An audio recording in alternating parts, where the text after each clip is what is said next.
Okay, like Allison said, I work at the Alabama State Bar. I've been there 10 years. It'll be 11 years on October the 1st. I've worked primarily in the Practice Management Assistance Program. In December, I was moved into another department as well, External Relations. So I work with a lot of the meetings that are held outside the building, like the annual meeting, the leadership forum, things like that. In my 10 years at the bar, I have worked with Casemaker the entire time. I have spoken about Casemaker all over the state. I have seen it go from not something that I'd really want to use to something that I wouldn't live without. And I encourage you, if you are not using it, to try it. And I want to know how many of you here actually use Casemaker, or your bosses use it. Got a couple, that's good. How many of you even know about Casemaker? Do you know what it is? All right, well, for those of you that don't, it is a legal research application that is free to attorneys with the Alabama State Bar through their membership. They don't pay a thing for it, okay? So I'm going to tell you a little bit about the State Bar. We have our president now is from Baldwin County. His name is Sam Irby. He's a solo small firm practitioner in Fairhope, and he's a really great guy. He is doing a lot for the bar. He's going all over the state speaking to attorneys and finding out what makes their job easy, what makes their job hard, and he's doing a great job with that. And we have a relatively new executive director. He came on last year. His name is Philip McCallum. He has a vision, and he's taking his time pushing things out, but he is looking and evaluating at what we do at the bar and trying to make it better. And he's done a great job with that. And I hope you all get to meet him sometime soon. So I've gotten some bonus tips for you. I always do this before I talk to you about Casemaker because a lot of attorneys do not know about any member benefits. They miss out on a lot of things like Casemaker because they just don't know. And so I'd like you to take this information back to your attorneys. And everything that I'm telling you today is in the handout, every single thing. I've got the links to the website. I've got everything you need to know. So if you decide you need that in electronic format, or if you want these slides, if you'll email me, my email is in here, then I will send it to you. I'm happy to share that. And this handout can be used almost as a user guide. I will give you one caveat. The Casemaker format is supposed to change. They're beta testing right now, and it'll roll out the first of the year. However, the tools will still be there, just look a little different. So there will be videos about that too, so you'll see. The member benefits that are available are all encompassing. We have career assistance, we have Casemaker, continuing legal education, we have discounted services, and those discounted services, I encourage you to go and look. UPS is a big one. You get up to 40% off UPS services and up to 75% off if it's 150 pounds or more. So that's something that you really need to consider if you're still using those kind of services. We also have insurance. We have health insurance, car insurance, life insurance, any kind of insurance you can imagine. We have member benefits available. We have networking, practice management resources, pro bono opportunities, and work-life balance. And I want to tell you a little bit about practice management since I have a passion for it. One of the attorneys here today is here because he called my office asking some questions, and I told him about this particular thing since he's in Mobile and he's here. That's what I do in my job. If there's an attorney who doesn't know how to do something, or is there a better way to do this or that in the business side of their practice, they call us, and that's what I help them with. And in fact, yesterday I had a call about something that I had no idea about. It's the first time I'd ever heard of that, and I had to tell the attorney, let me do some research and get back to you, so I did. So that's what we're there for, so never hesitate to call, and you can call on behalf of your attorney if you need to know something, and I can help you out. We have some discounted practice management software. There are 4. Each of them have their own pros and cons. There's not a one-size-fits-all. It's not easy for me if you call me and say, what should I use? It's hard to do that. You just have to look at each one and figure out which one works for your firm. But these are the ones that have discounts available. There are tons of them out there, but these 4 you can get as a State Bar member with a discount. So I would look into those first. These are, again, some of the discounted services. Another service that I would bring to your attention is LawPay. If you're not accepting credit cards and you're thinking about it, your attorneys are thinking about it, check into LawPay because it has a little better rates than some of the other options out there, and it's built for lawyers, and it will help you put money into trust accounting and into general funds. So that way you can keep your trust accounting separate and not get in any trouble. There's health insurance available now through a partnership with the Huntsville-Madison County Bar Association. After the Obamacare was passed, we had a little trouble with people finding affordable insurance. This one sounds real expensive, but it's a wonderful plan that was grandfathered in. You can't get it anymore. And the Huntsville-Madison County Bar Association has allowed members who are in good standing of the Alabama State Bar to join them as an associate member and take advantage of this plan. So if your office is looking for insurance, I would check into this one. Now I'm going to tell you about Casemaker. It is free to all Alabama attorneys. It is free. There is not anything you have to pay for unless you're doing some kind of special things that I don't think you even need to do. You will always enter through the State Bar website. We're doing a website redesign. It should go out probably the first of the year. It will still work the same. You will still log in through the State Bar website and go through the Casemaker link. Non-lawyer employees have to use an attorney's password and user ID because we can't join the bar. We don't have access to that database. So you need to get your attorney's credentials to get into it. You click Casemaker from my dashboard and it takes you to the Casemaker screen. The first time you enter Casemaker, you're going to have to agree to an end user license agreement. After you've clicked that, you'll see this from then on. And you click Enter Casemaker and it takes you into Casemaker. There's a personal login. When you log into Casemaker, it'll give you the option. It gives you an extra level of security because you have to enter it to get to this information. But it also gives you additional features like folders and history, and you can save your searches and you can save client information. If you forget your personal login password, you're going to have to go through Casemaker to get that. I can't access that. And you can also, once you've set it up, if you want to go in and do a quick search and you don't need to use any of your features, you can hit cancel and you can access Casemaker without that. So if you're an attorney and you don't necessarily want your assistant to have that information, you just don't tell them the password and they hit cancel. Once you've registered and you log into Casemaker, this is the screen you'll see. That personal login will pop up every time and you either hit cancel or enter the password and hit submit. You can always go home again. The thing about Casemaker is you can click on the Casemaker logo at the top of the screen to go back to the home page, and you can also click home on the right hand side menu. Casemaker can only be accessed from the My Dashboard on the Alabama State Bar website, and a lot of people have trouble getting back there if you've navigated away. The quick and easy trick is click on your name. It always says welcome at the top of the screen, so it would say like welcome Kristi Skipper. You just click on the name and it takes you right back to My Dashboard. So there's the Casemaker logo in the left corner and the home button on the top. And that's where it says welcome Laura Calloway. That's how you click to get back to your My Dashboard page. There are some free legal research tools in Casemaker that used to be paid services. When they renegotiated the contract with Casemaker several years ago, our former executive director, Keith Norman, decided to add these services in also so that attorneys were not having to pay for them. There was a monthly charge to access these. And they're pretty amazing tools, I think. The Case Check Citations gives you the red thumbs up or red thumbs down or green thumbs up to tell you whether the case is still good. And then Casemaker Digest gives you a regular summary of the state and federal case law. You can sign up for that through an RSS feed, or you can get it by email. And there's also the Cite Check Brief Analyzer. You can actually upload a brief and it will scan through it and it will tell you whether your case citations continue to be good law. It will even tell you if you have any case citation errors. And it will let you know if there's been any negative treatment on the cases that you've cited. I have had one attorney report back to me that they used this and it was fantastic. They actually did it and then they turned around and did the cases themselves and it was exactly right. So that's pretty handy and it's free. To access those tools, you would go to the Features tab in Casemaker on the blue bar and you would click on the Casemaker Digest to register for that.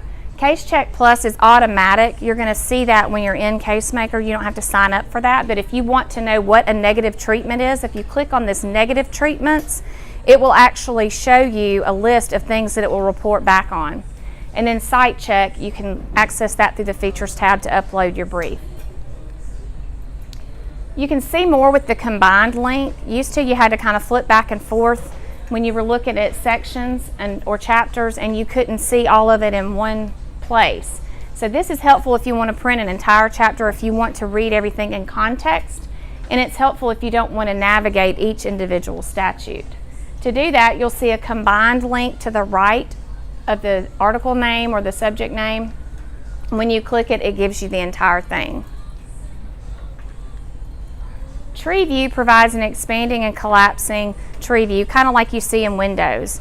It gives you the ability to open and close things to see more. It's available in all state libraries now. You just click Tree View, and then you select whichever book you're wanting to look in, and it expands, and it keeps expanding until you get into the statute you're looking for.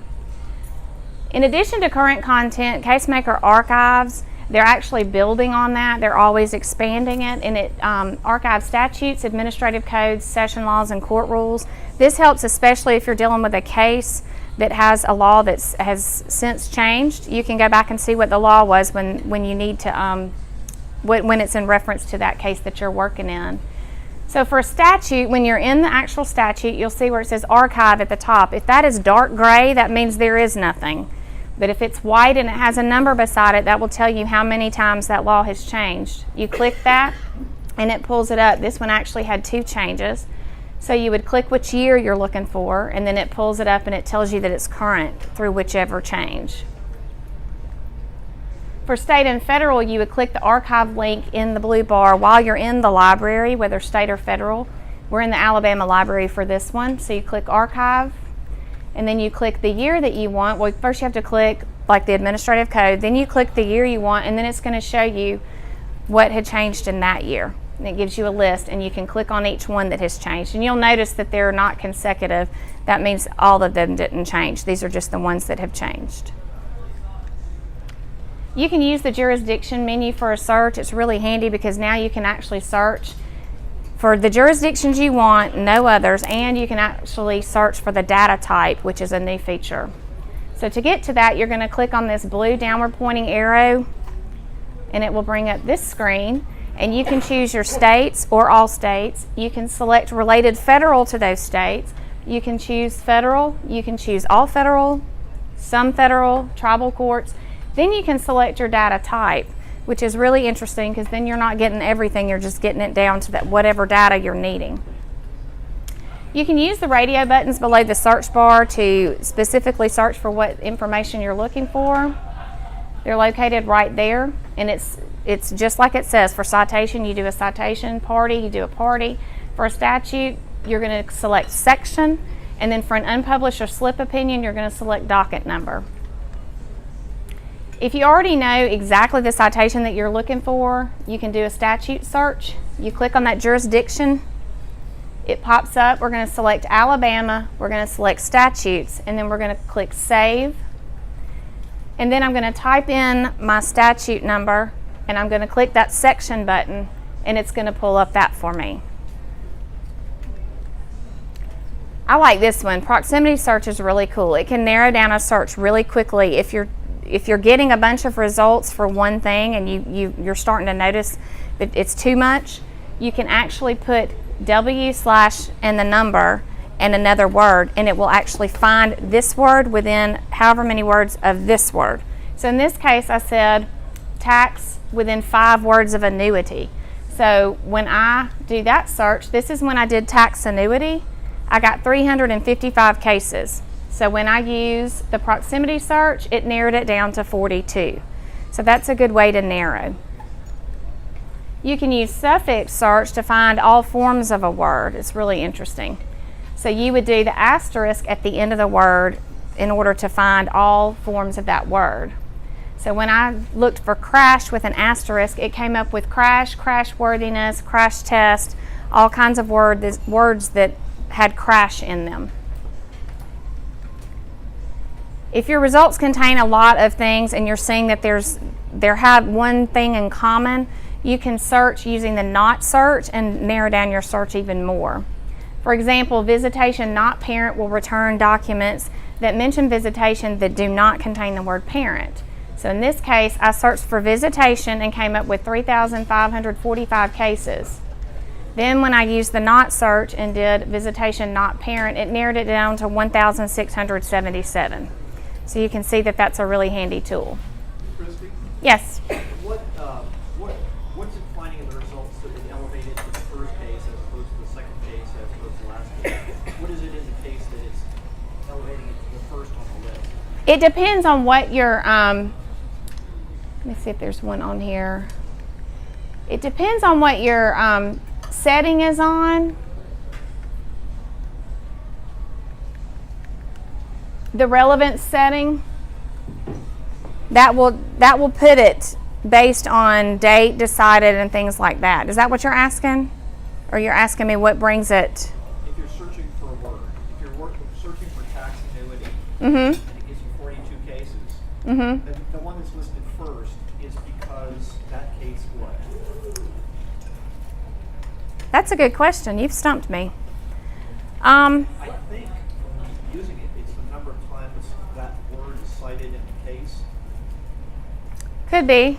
which may or may not be the most helpful way of looking at it. Right, it could be. That's all I can figure so far. That could be. I have not used it enough to notice a pattern. The question was, when you do a search for like annuity, what makes the first case pop up first? What makes it number one? Why is it marking that one as the most relevant? Right. Why is it marking it as the most relevant? Why is it appearing at the top? And his theory is that it has the word in it the most, and that could be. I'll have to research that and find out what the algorithm is to make it appear. Remind me to let you know about that, because I'll find out. I won't be stumped next time. The Thesaurus Search is one of my favorites. I don't know why, I guess because I was an English major. It's just fun. But you can actually find words that have similar meaning by using the tilde before the word. That's the cute little squiggle. When you use that, it comes up with cool words that are similar. Like in this case, I looked for negligence, and it brought up disregard, neglect. And this went on down the page, and there's not enough room on the slide to show you all the words it came up with. But there were like 10 different words that were similar to negligence that showed up. So that's a great way, especially if you're stuck and you can't figure out how to find what you're looking for. The Thesaurus Search is a great one. Search tips. You can easily access all of the tips I just went over under the search tips in Casemaker. To get to that, you'll see under the search button the word search tips. You click that, and this pops up and reminds you how to use all of those. And there's some that we didn't go over that are in there as well. Oop. If your search returns too many documents you can narrow, you can actually select from a menu on the left different courts and things, jurisdictions, so that you can choose more specifically the information you're looking for. And sometimes you'll have to click the Show All link. There will be too many results to list. So once you click Show All, you can start drilling down. This is an example. There are 230 cases. I clicked on Cases, and that brought this up. So then I'm going to select Alabama as my jurisdiction, and then I'm going to select Supreme Court of Alabama. And then it tells me I have 16. So that's one way you can kind of drill down. And that was not the greatest example, because if you have 3,000 cases, you can really water it down. The advanced search, you can use this to search for specifics that you may know one thing or another about a case, but you don't know the site. So you can actually search with advanced. And one note, you need to use the last name only to search for a judge or panel. The advanced search is on the left side of the menu on the home page. You click advanced search and it pulls up this box. One thing you can note is that all of the fields that have a red asterisk, you can use those and or parenthesis operators that you use in a search within those boxes.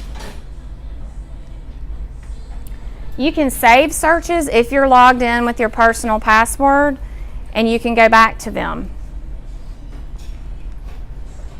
So after you perform your search, you'll see the results on the screen.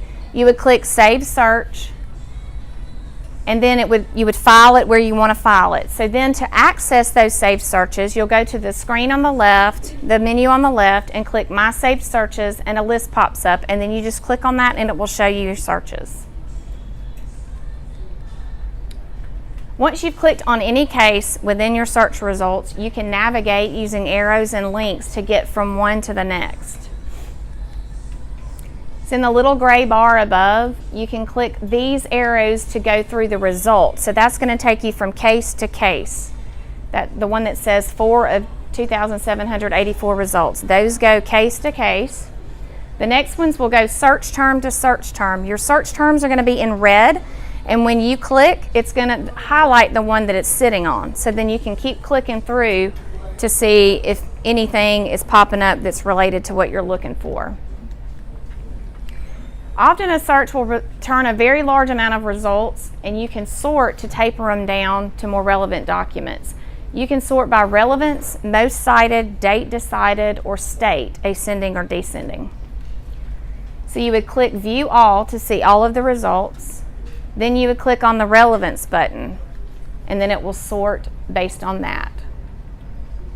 Citing References provides a list of cases that have cited the case you're viewing. If there are cases that have cited your case, it's going to say Citing References in white, and it'll have a number. If that is dark gray, then there are no citing references. When you click on that, this is what pops up. It actually gives you a list of cases. You can click the case name to view. You can also click in the checkbox to print. Casemaker Digest provides a case summary from federal and state jurisdiction. You can get those emailed and sent through an RSS feed, but you can also access them. When you do a search, you'll see the CS by the case. When you click that, it brings up the case summary. You can also, within the case, see the case summary link at the top. If it is white, that means there's a case summary available. You click that and it pulls it up. And this is what a case summary looks like. You're going to have case summaries on all the newer cases. Some of the older cases are not going to have them because they just started doing this like a couple years ago. So anything further back than that, they're trying to catch up, but it's just a work in progress. You can print, download, or email documents from Casemaker. It's actually very easy. To print, you're going to click the printer icon on the right side, and this is the screen that pops up. And all of them look kind of the same. You'll see that you get to choose PDF, Word, or WordPerfect, single column layout, or dual column layout. You can attach notes that you've made within the case. You can also do term highlighting, citing references, cited cases, negative treatment, and the case summary. And you can also attach a cover page and make notes to yourself and then print it. To download, same thing, except you're going to click on the save or the little disk icon in the top right corner, and this is what pops up. It looks exactly like the print. You can do the exact same things. Don't die. Okay, the email, you're going to click the envelope button in the top right corner, and this is what pops up, and it's a little different. You can still do PDF, Word, and WordPerfect, but you get to put in an email address and a subject line and a message, and you can do multiple email addresses. And then you can also do the same that you could in the others with the cover page and the page layout and the terms. And then you click email and it will send it to that person. There's an improved copy with citation function, and y'all, if I had had this in a law firm when I was working in a law firm 11 years ago, I would have been so excited. You can highlight and copy text and it gives you the citation. I mean, who knew? So you select what you want to copy, right click, and you have these choices. You can copy with citation or you can copy with a shareable link. And then you can paste the selection into your document, and this is what it looks like. And it gives you the exact citation that it's supposed to have for that case. Ah! I heard angels singing when I found out about this. Then if you email it, it does the same thing. It puts your information in there exactly like it was in the case, and it cites it, but the cite is a shareable link. You can click that link and go into Casemaker and actually see the case. The graph icon plots the number of times a case has been cited over the years. This is kind of cool. So when you pull up your cases on your search, you're going to see the little graph icon. Click that, and this is what it looks like. It shows you the number of times the case has been cited over the years on a scale. And then if you hover over a dot, it will tell you how many times it was cited in that year. So this case was cited 4 times in 2012. Then if you click on the dot, it will actually show you the cases, and you can click on those cases and see what they said. Make a note of it. This is another one of those things that if I had had 11 years ago, I would have been so excited. You can add notes to any document in Casemaker. They're not viewable to anyone other than you or someone who logs in as you. You can only use notes if you're logged in with your personal password. So when you're in a case, you go up to the notes menu and you click it, and you can add the note, you can show notes or hide notes.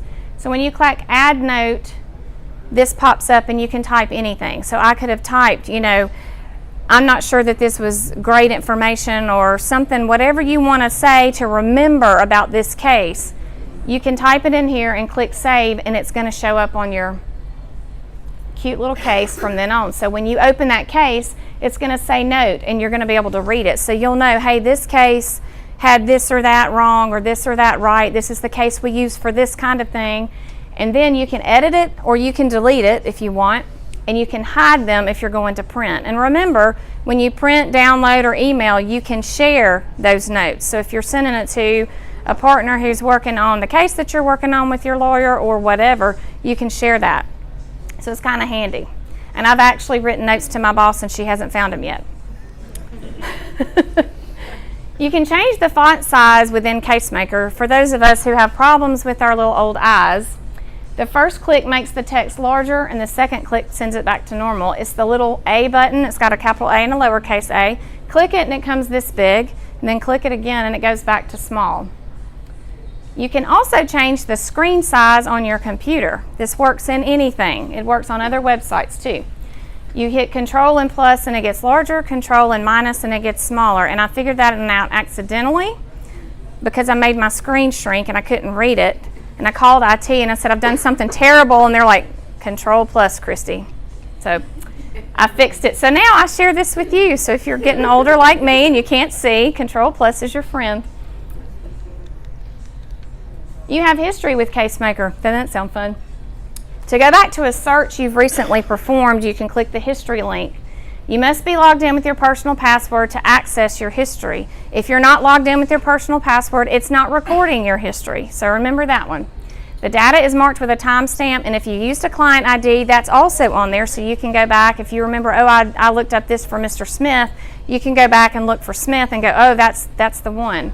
And you can also delete your search history. So you'll click the history link in the top right-hand corner to view your history, and this is what it looks like. And you can actually click on the names of the cases and go to the cases, and you've got your date and time and your client ID if you had one.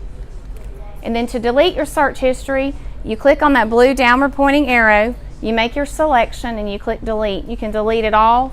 You can delete the search history except for last week or last month, and then you can do just what you see on the screen. The annotator provides a list of cases and other documents that mention or use the statute or administrative code that you're viewing. If there is one on your case, it will be white. Sometimes it'll have a number, sometimes it won't. And you click that. If it's dark gray, there's nothing there. And when you click it, you'll see this is what mentioned it, and you can click that link to go to that and see how it referenced it. If you know which cases you want to print, you just want to print really quick, you can do quick print. This is another one of those things I wish I'd had 11 years ago. You go to quick print on the left menu on the home page, and it brings you to this screen, and you just enter your cites. Just enter them all in a string with a comma in between, and this is what happens. And if I want to do them all, I just click print all, and it prints all the cases. Ta-da! And you can also check one at a time and only print the checked. It's a good idea to sign out of every website when you leave it if it's not your home computer, because you just never know what's going to happen or who's going to come behind you. But it's also great when you're using your personal login to sign out, because you get this awesome session summary that tells you what you've done during this session. It's a great thing for billing.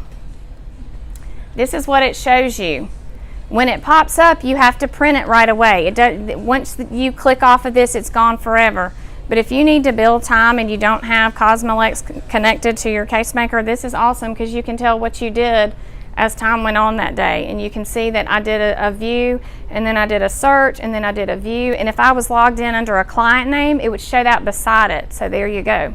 But remember, it's only available under the password, and you have to log out to get it. And when you log out, print right away. It disappears when you hit that click box.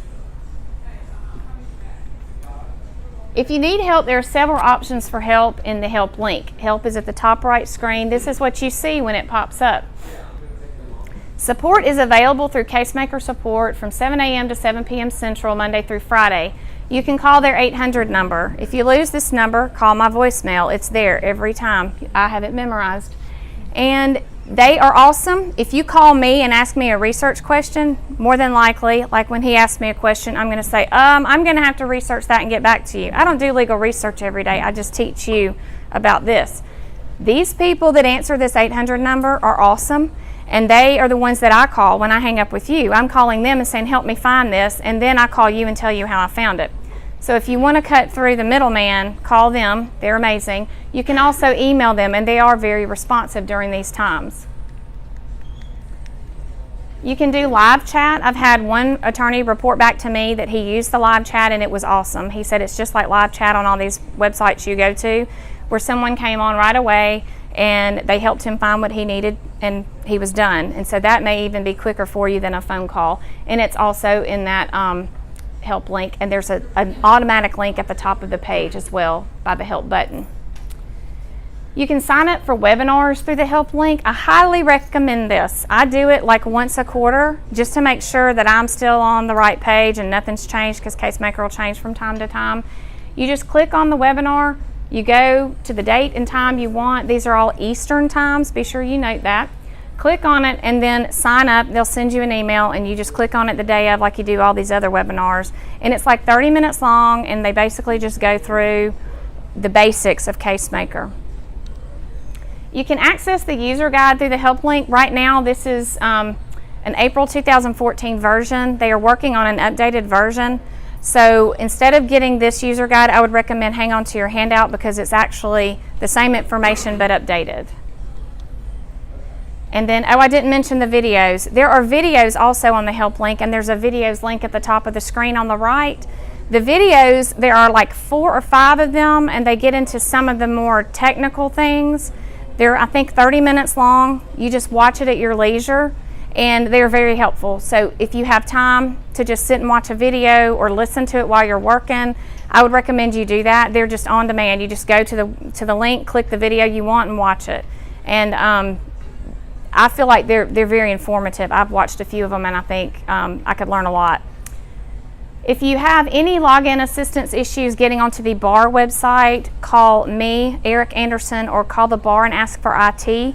We'll help you get back in. The quick and easy way is to click can't log in on the website, and then it'll email to the email address on file for the attorney, the user ID and password. If that doesn't work, you can call us. And we'll help you do that. This is my direct line number, and then this is the 800 number to the bar, so you can call either one of those. You can also email us. We typically get the email right when you send it, but sometimes it goes to spam. So if we don't respond to you and it's in the morning, our spam blocker sends us the emails after 3:30. So if it's something important and you haven't heard from us in like 15 or 20 minutes, just give us a quick call and we'll check that for you. And then, like I said, if you need legal research assistance, call them, use the support email, or do the live. And if you ever see any errors or missing cases, please feel free to reach out to us. We want to know about that. We have not had an error or a missing case in a long, long time. I can't even remember when. The last one we had, Casemaker had actually switched the sites on 2 cases, and it took a little bit of figuring to figure out what they had done. But once it was brought to our attention, we got it fixed. We usually call them really quick, and they really quick fix it. But it has been a while, so I have a lot of confidence in Casemaker and it doing the right thing and helping you. And if your office is small and you're paying for Westlaw or you're paying for LexisNexis, I'm not going to tell you don't use it, but I'm just going to say I know that small firms have small budgets and they like to cut corners where they can, and this is a corner they could cut. And my recommendation is, like I've recommended to Mr. Holberg, if you want to start using Casemaker and you are not sure, the thing to do is, while you've still got your contract with whoever you've got, start using Casemaker and use your paid service as a backup. That way you're getting used to the way Casemaker works, but if you get in a panic, you can go back to your paid service and you can get what you need really quick. But it helps you to learn it, and then when your contract is up, you can just tell them goodbye. And you've got this wonderful service provided by the bar. So do I have any questions? None? No questions? Well, gosh, either I was really good or really boring. Well, if that's it. Do you have any idea what percentage of the bar uses this? That's an unfair question because the state bar is so large. It is large. We have over 18,000 members now, but I will tell you this. When we did the renegotiation of the contract, it was about, I want to say it was 3 or 4 years ago, maybe 5. Keith Norman put in his executive director's report in the Alabama Lawyer, he put in there that he was considering doing away with Casemaker. And Laura and I both told him that was not a great idea to do away with it. Well, sure enough, when people read that, they started calling and emailing, calling us, and we were just forwarding messages to him, and he said, y'all were right. And that's when he decided, since so many people were using it, that we would do the additional services. So I believe when I go and speak, and I've been, from Huntsville to Mobile, usually there are at least 5 attorneys, especially in the rural areas, who are using Casemaker. I just went to Moulton a couple weeks ago. There were 7 attorneys there, and 5 of them use Casemaker. And most of the attorneys in Alabama are solo and small firm attorneys. So I feel like there are a lot out there that do use it. I'm sure that our IT department could see how many are clicking on Casemaker. I've just never asked the question, but I think it's pretty popular. I guess, let me just make this comment. This may not be applicable to any of these ladies, but I'm in a 2-man firm with my father, who's not practicing as much as he used to. And we've been paying for Westlaw for the last, my firm's been in existence for 70 years, for all of these years. And I'm paying a fortune for it. And the reason I'm here, as I said, is I wanted to know whether this was comparable to what I'm getting.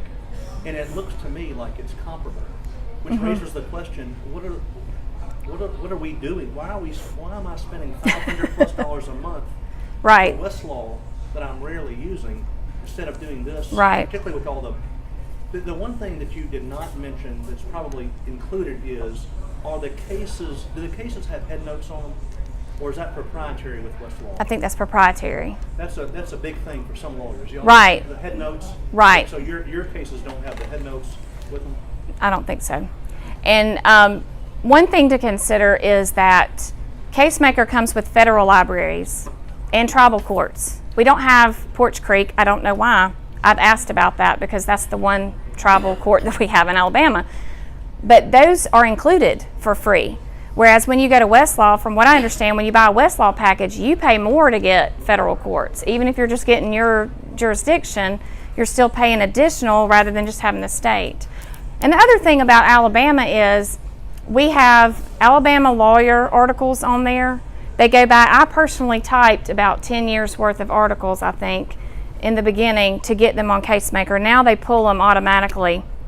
But those are in there so you can research substantive law articles or what I always say is the legislative update. There's always the new laws that are coming out, and sometimes you'll go, oh, remember that, it was in the Alabama Lawyer. Well, you can go back to the Alabama Lawyer articles and search them and find it easier sometimes than you can try to figure out what it was that you saw.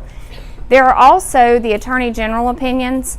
I would not recommend using Casemaker to look at those because the Attorney General tends to change their opinion on things and they update their website, but they don't notify us that they've changed it, so there's no way for us to know.